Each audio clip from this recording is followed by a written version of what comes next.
Anoche bajó a mi casa y fue a tumbarme la puerta con un palo. Las persianas están todas sumidas. El dueño del edificio me dijo que viniera al cuartel porque me amenazó con los niños míos. Me dijo que me va a matar. El niño mío de 13 años estaba en la puerta y ella bajó con un cuchillo y me dijo que me va a matar con mis hijos. Y que donde ella me ve en la calle, ella me va a hacer algo a mí, que ella me va a cortar y me va a matar. ¿Cómo ella es? A ella le dicen Estrella, yo no la conozco porque yo no tengo vínculo con esa persona. Y yo sé que ella vive encima de mí, en el tercer piso, yo vivo en el segundo piso, pero yo nunca he tenido problema con esa persona. ¿Qué alega ella? ¿Qué dice ella? No, ella dice que la puerta mía le molesta, que cuando los niños míos abren la puerta y yo, a ella le molesta, porque el ruido de la puerta a ella le molesta. Es una persona problemática, ahí en el edificio ella ha chocado con todo el mundo. Ella, desde que un vecino prende un radio o abre una puerta, a ella le molesta todo. ¿Temes tú por tu vida?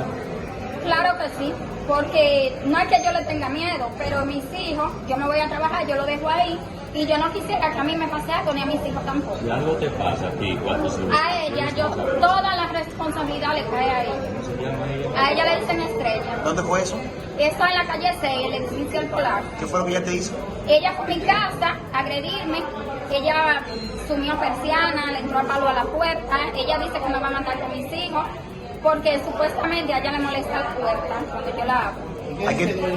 El dueño del edificio le pidió el edificio, le dio 2 meses, no se van de ahí, él fue anoche y me dijo que la va a sacar, que vaya a la fiscalía y que viniera el cuenta a poner la querella. ¿A quién tú responsabilizas de lo que te pueda pasar? A ella y a su mamá, porque la mamá la apoya. La mamá la manda a buscar el pileto y le dice que mate a los vecinos, que vaya a pelear con los vecinos. ¿Cómo se llama ella? No sé, no conozco la mamá. Yo conozco, o sea, ¿La no agresora? ¿La conozco. agresora? Le dicen Estrella solamente, no sé quién. Y ella me dijo que viniera al cuartel y que hiciera lo que quisiera porque ella dice que tiene mucho vínculo aquí en el cuartel y que ella me mata a mí como que nada pasa. ¿Dónde fue eso? Eso en la calle 6 de Madrigal, edificio El Polar.